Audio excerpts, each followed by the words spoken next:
Silence in a prison library sounds different than silence anywhere else. It's not peaceful, it's not voluntary. It's the silence that happens when 40 men stop breathing at exactly the same time because their survival instinct just overrode every other function in their body. The kind of silence that doesn't ask for permission, the kind that takes the room hostage. Mike Tyson was sitting at a table in the corner of the Indiana Youth Center Library, 3 months into a 6-year sentence, reading Machiavelli's The Prince for the second time. The book was old, the pages were yellow, someone had underlined passages in pencil, and someone else had written notes in the margins that Mike couldn't quite read. But he wasn't really reading anymore. He was just holding the book, letting his eyes move across words without absorbing them, because that's what you do in prison when you need to look occupied, but your mind is somewhere else. And then someone said his name wrong. Not his name exactly, a version of it, a corruption of it. 2 words, whispered from 3 tables away, just loud enough to carry across the room but quiet enough to have plausible deniability. 2 words that 40 men heard clearly and pretended they didn't. Mike's hand, which had been turning a page, stopped moving. The book stayed open. The page stayed half-turned. But something in the air changed. Not the temperature, not the sound, just the awareness. The collective understanding that a line had just been crossed, and everyone in that room was about to find out what crossing that line cost. Mike Tyson closed the book, not violently, not dramatically, just a simple motion, left hand lifting the cover, right hand guiding it down until the pages met and the spine settled flat against the table. The sound it made was barely audible, a soft thump, paper meeting wood.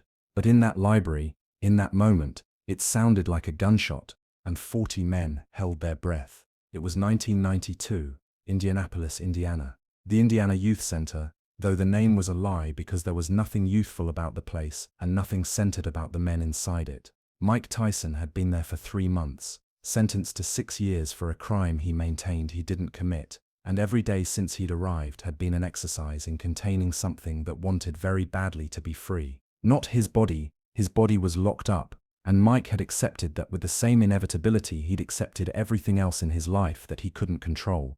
But the other thing, the thing Cus D'Amato had spent years teaching him to cage, that was harder to contain. Because prison had rules, and Mike understood rules, but prison also had disrespect, and disrespect was the one thing Cus had never taught him to tolerate.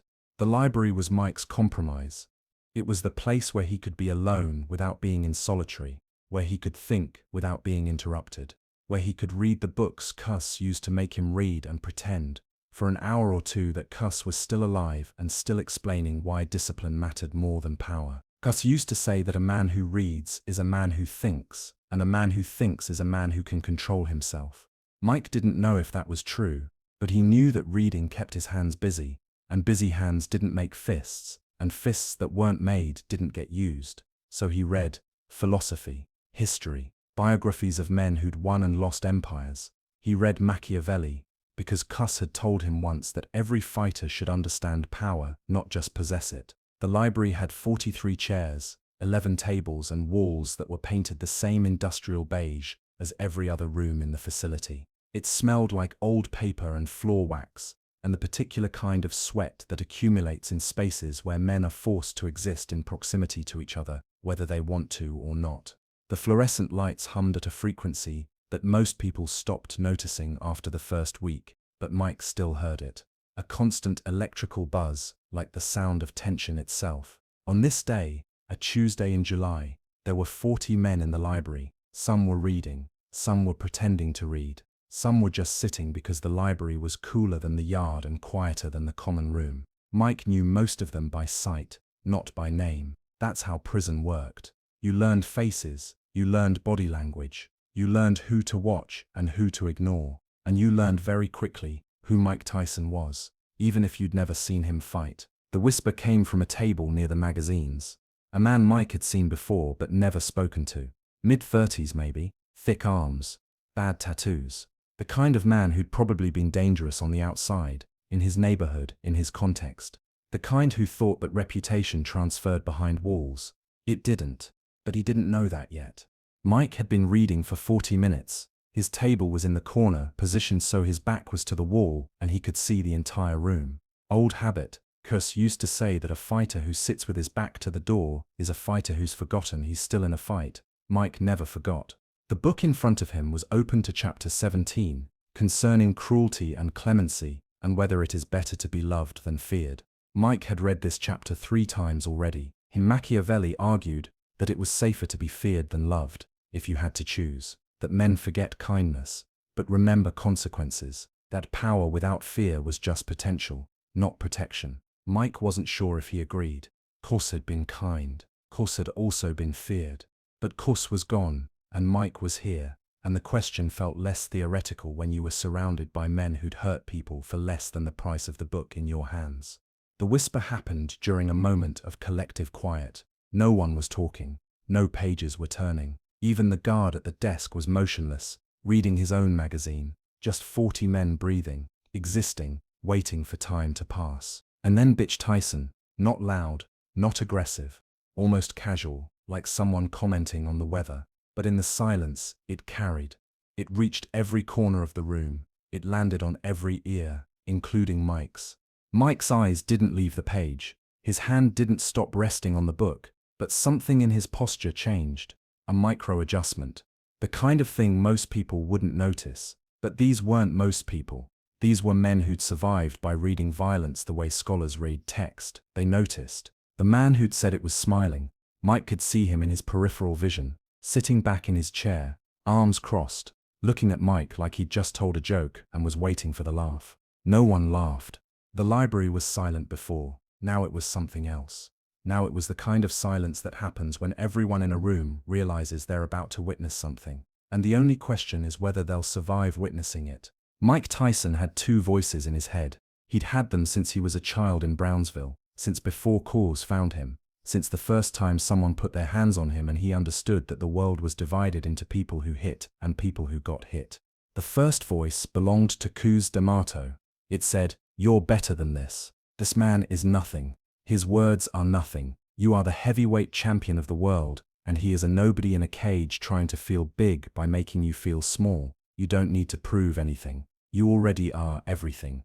The second voice was older. It existed before language, before thought. It was the thing that lived in Mike's spine, in his hands, in the part of his brain that remembered every slight, every disrespect, every moment someone had tested him, and learned why testing him was a mistake. The second voice said, "He spoke to you. He used that word. He did it in front of 40 people.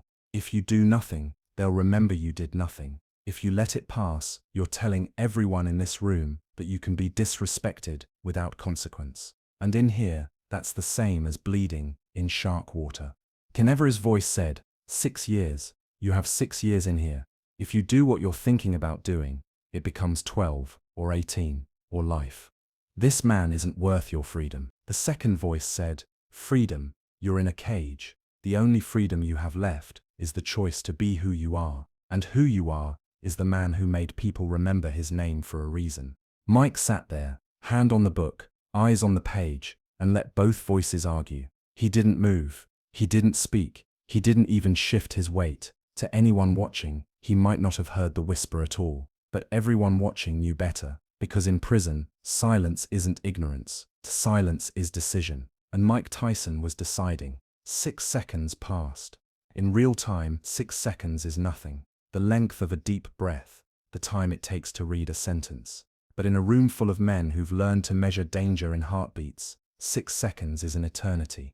In those 6 seconds, the man who'd whispered started to realize he'd made a mistake, not because Mike had moved, because Mike hadn't. The stillness was worse than reaction. Reaction was predictable. You could prepare for anger, you could brace for violence. But stillness meant calculation, stillness meant choice, and choice, in the hands of someone like Mike Tyson, was more terrifying than rage.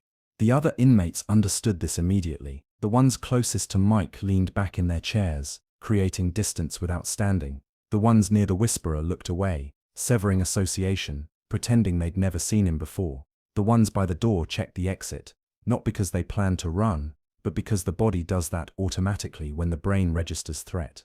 The guard at the desk looked up, not because he'd heard the whisper had been too quiet, too careful, but he felt the change in the room. Guards develop a sense for it. the same way animals sense storms before they arrive.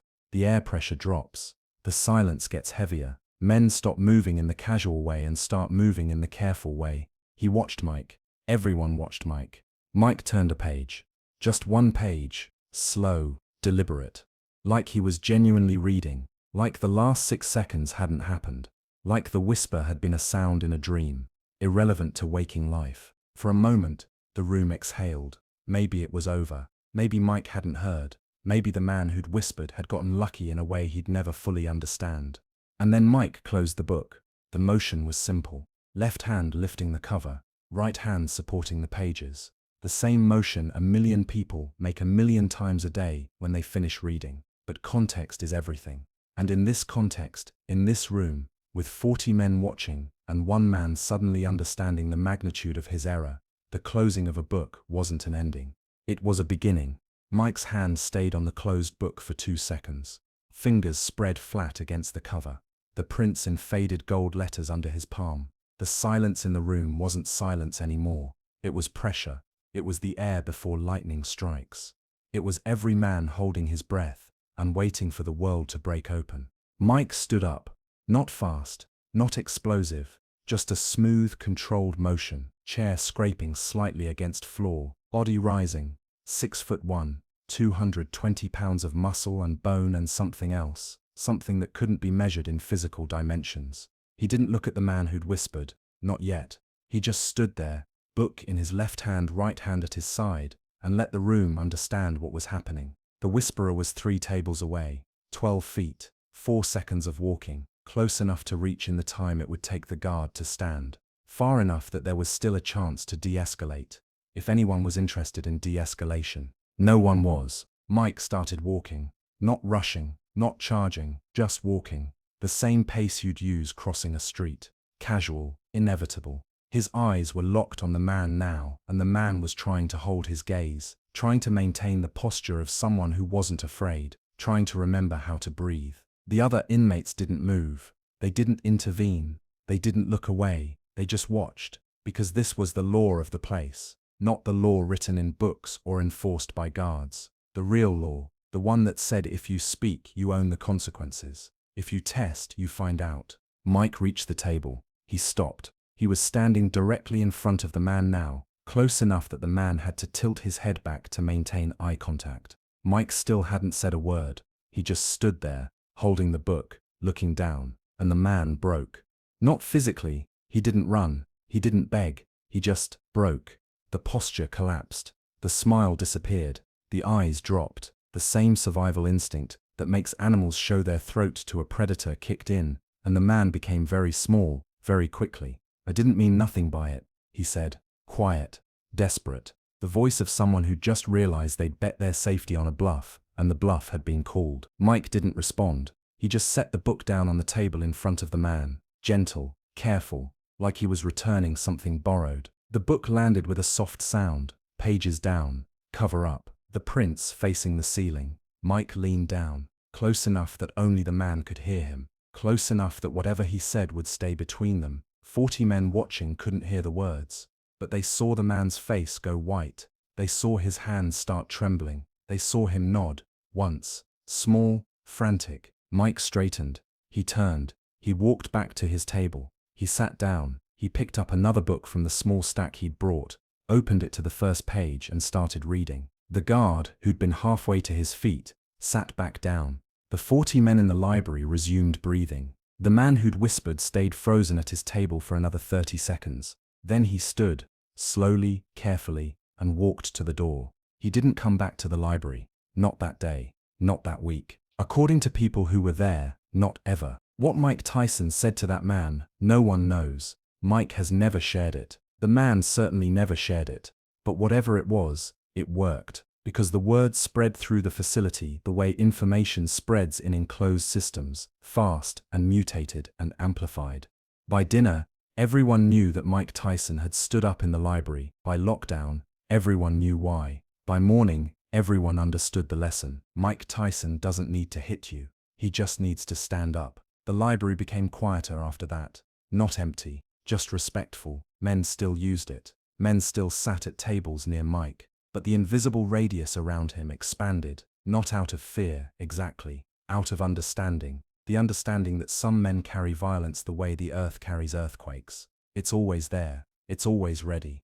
And the fact that it doesn't happen constantly isn't proof that it can't. It's proof that it's being controlled. Mike spent 3 more years in that facility. He read hundreds of books. He studied philosophy and history, and the biographies of men who'd built and lost empires. He learned things about himself that fighting had never taught him. He learned that power without outlet becomes pressure, that pressure without release becomes explosion, that the choice to not explode is its own kind of strength.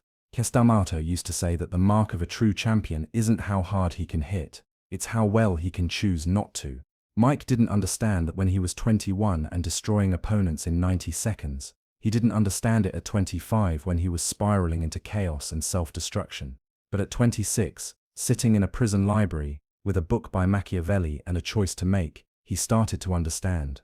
The man who whispered learned a different lesson. He learned that reputation isn't protection, that words have weight, that testing someone to prove you're not afraid is just another way of proving you don't understand what fear is for. Fear exists to keep you alive.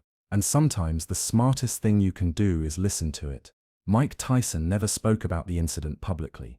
It doesn't appear in his autobiography. It wasn't mentioned in interviews. It wasn't documented by guards or used as evidence of anything.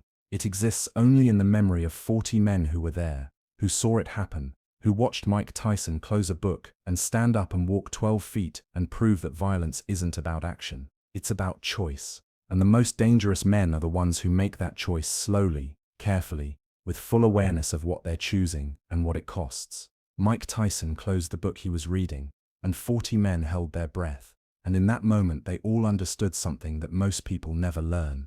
Power isn't loud. Power isn't fast. Power is the man who can destroy you and chooses not to, and lets you live the rest of your life knowing how close you came. The library in the Indiana Youth Center is still there. The tables are the same. The fluorescent lights still hum at the same frequency. And somewhere in the collection, probably worn and dog-eared and underlined in places, there's a copy of The Prince that Mike Tyson read twice and used once, not as a guide for ruling kingdoms, but as a tool for teaching a lesson that didn't need words. Be feared, Machiavelli wrote, but be feared with purpose. Be feared with control. Be feared in a way that makes men respect the power, not just react to it. Mike Tyson closed a book, and 40 men held their breath, and a man who thought he was dangerous learned the difference between reputation and reality. And that difference is measured in the 6 seconds between disrespect and consequence, in the 12 feet between tables, in the choice between violence and the threat of violence, in the gap between what Mike Tyson could do and what Mike Tyson chose to do, and in that gap, 40 men found religion.